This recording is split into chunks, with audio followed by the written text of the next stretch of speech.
This bin, the lid's broken, so this bin's gonna be trash. Okay. So this is. Why doesn't it say the name of the infant? I'm trucking on while you're chatting, so. I do not want any of these books that he wants to bring out there. Fill it end to end. Stack it with books like a library or a bookstore would be. And that for me is like. This unpack and declutter video is stacked with more content than we usually do. Usually we just unpack, we talk through our decisions right here in the basement. And as Andy unpacks here, I'm going to be threading in the ideas that we have for incorporating family heirlooms into our life. It looks like it's just a little notebook. 1908, just some inscriptions. Oh, it's like a. Did you ever have one of these? We called them autograph books in elementary school. Did you have one of these? And you would take it around in grade school and you'd have your friends sign it. So 1907.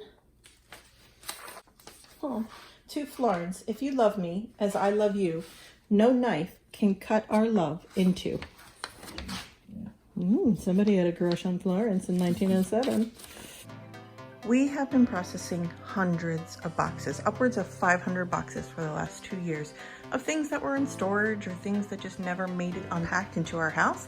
And 2 years ago, we decided to start addressing them when a storage delivery from the United States Navy came and brought us hundreds more.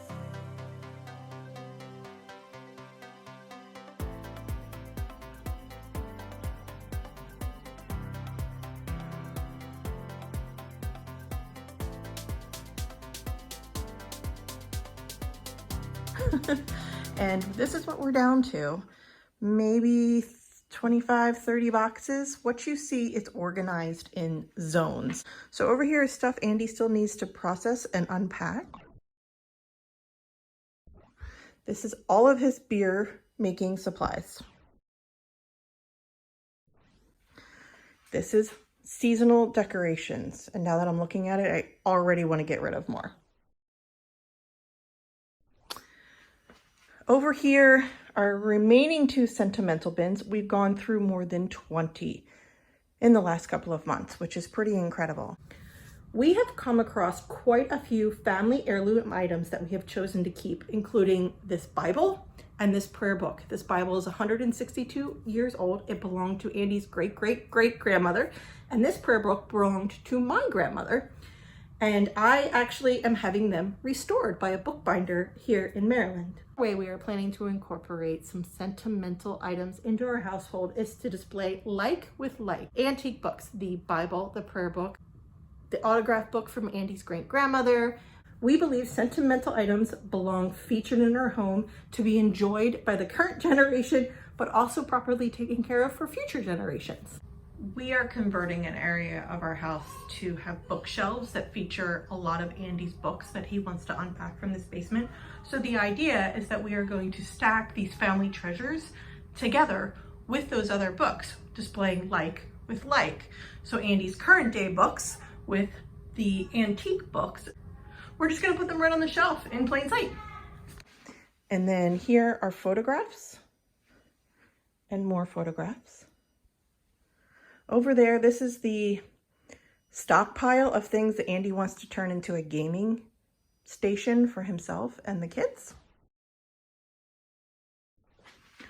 The zone over there is wall hangings. I've actually been thinking a lot about that zone and how much I want to get rid of it.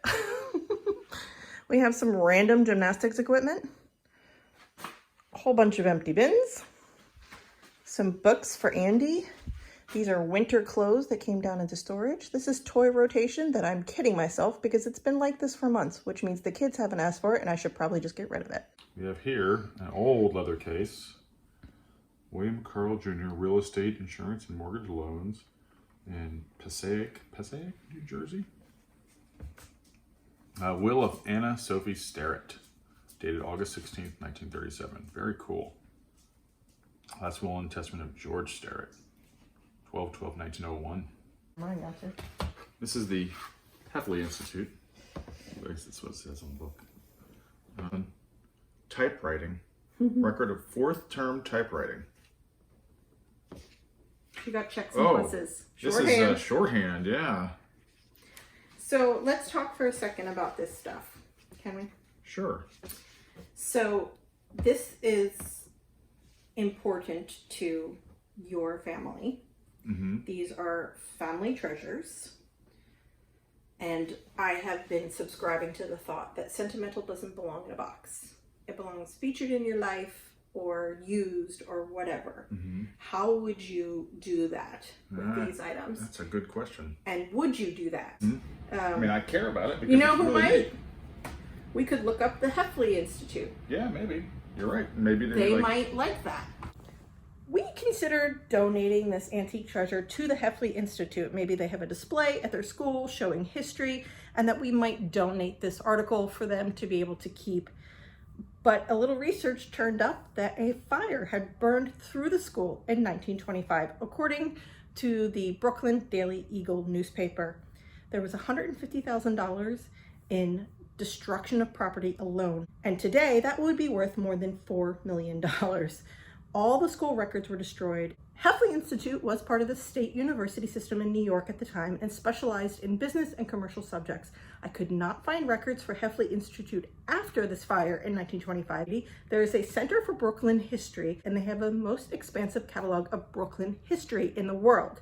So I sent an email with images of the document just to see if they would be interested in absorbing that into their collection. If they are not interested, we are going to keep it as part of our family treasure, and I would like to store it with other small items that would look really great on a shelf stacked together.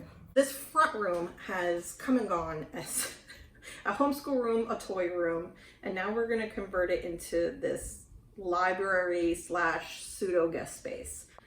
Part of the motivation behind turning it into a library of sorts is that Andy has at least 4 bins of books, probably more like 10 bins of books, down here that sit in bins year after year, and now decade after decade. Yeah. We have not made space in our home for them. Yeah, and it's funny because there's a lot of them that I have not read. I want to read, but I forget that they're there, so I don't go pick them up to read them. If they're on display, I'll see them and I'm like, oh yeah, I would like to read that. And I'll pick it up and start reading it. So he wants to bring all the books out of this basement, go through them, figure out what he wants to keep. He's expecting to want to keep most of them and put them on display in the house. This is something he has talked about doing for like all of our marriage and probably beforehand. This is something he's wanted to do for a long time. So we're making that come true in the front room in our house. We're going to put up some shelves and we're going to display the books. Andy's committing to reading these books apparently. Yeah. Yeah, give us your feedback below. What do you do with these kinds of treasures? Yeah. Because they don't belong in a broken plastic box in the basement. Yeah. This is the last item from that box. This looks like it may be like a birth certificate. The first 7 years of our baby. To Peggy from Moral and Evelyn. So this is my grandmother. And a couple newspaper articles. Oh, wow. Who is it? Who's feet? Virginia Major. So Grammys. So this is your mom's grandma? Oh, that's the mother, Virginia Major. So this is grandma. Oh, name of mother. Yeah, that's her mother. Yeah. Okay, so this is. Why doesn't it say the name of the infant? Lots of pictures. I got some Matthew and Jacob pictures in here. We are not dealing with photographs as we go. We have 4 bins going here of photographs and albums, and then there's more over here too. What do you want to do with cards? They are your cards. They are your decision. All right now. Oh, my old ticket stubs. My old Rockies ticket stubs. Lots of them. Went to a lot of games those first couple years of the Rockies. Yeah, so this can all go.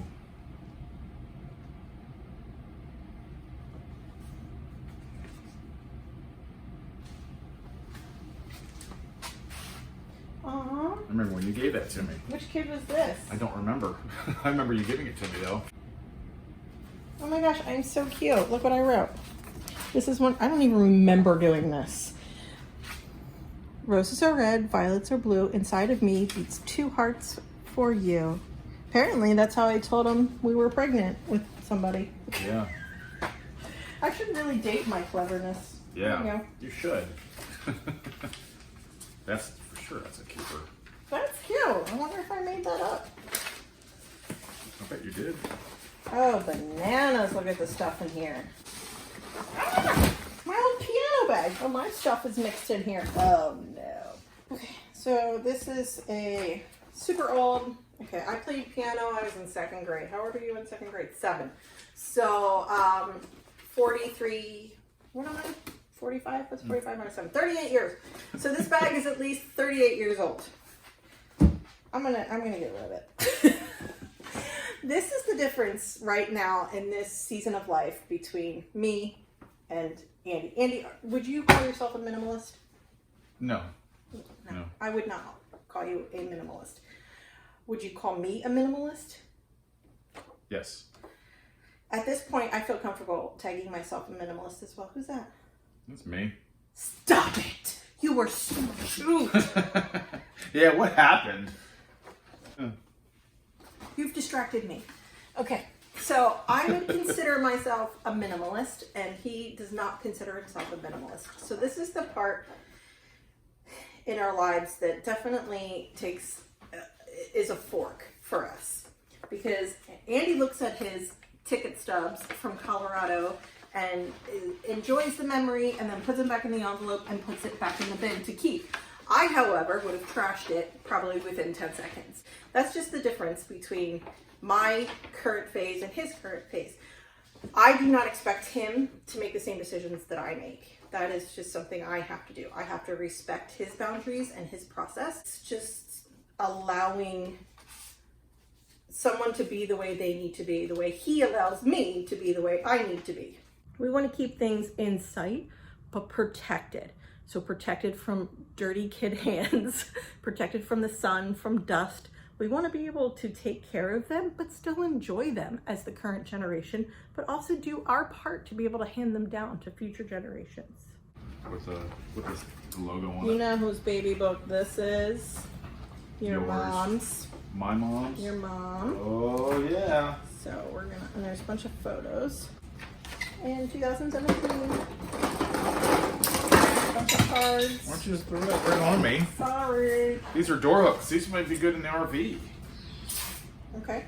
I want to thank Skillshare for sponsoring the next minute of this video. Skillshare is an online learning community with thousands of inspiring classes for creative and curious people. Explore new skills, develop existing interests, and get lost in the creativity. I take it for perpetual education. There's some minimalism classes on there. There's organizing classes. The one that I really like right now is a class on iPhone filmmaking. And it is teaching me how to better use my phone to create videos. For those of you that don't know, I film every video on my iPhone. Manually adjust and it will lock it in. Every time you're on the app and you double tap, it resets. So The first 1,000 of my subscribers to click the link in the description will get a 1-month free trial of Skillshare to start exploring your creativity today. This is my side of the family treasures that you don't want to get rid of. You don't necessarily want to frame in your house, like on display, but you want to do something with them to feature them in your house. Letters to who? Letters to my grandparents from my dad. Oh, yeah. From Germany. He was stationed in Germany. He was in the Air Force in June of 1968 and wrote to home, wrote to his parents. Oh, sorry. It's okay. So yeah, like I don't want to get rid of them, but I don't need a stack of letters sitting on a shelf in my house. I also don't want to put them in the basement. I need maybe some sort of like an heirloom box. Do they make those? Probably, right? I'm sure they do. We're certainly not the first people to want to preserve some family heirlooms. Guess what we just did? Well done, darling. So, what did you do? You got a whole bunch added to photos. Yep. What do you have here? Trash and sentimental. Trash and sentimental keep. Yeah. Okay, so that's going to get added to this bin. I think so. I don't know if it's all yours. We have a cedar chest from my grandmother that we have at the end of our family table in the dining room. So we pair old things with new things when it comes to furniture as a way of incorporating family heirlooms that are furniture. Our everyday dishes sat in bins for 25 years. It is the china set that my parents used for special events, specifically Thanksgiving and Christmas. So it was used 2 out of 365 days each year of my childhood, and then sat in boxes for decades.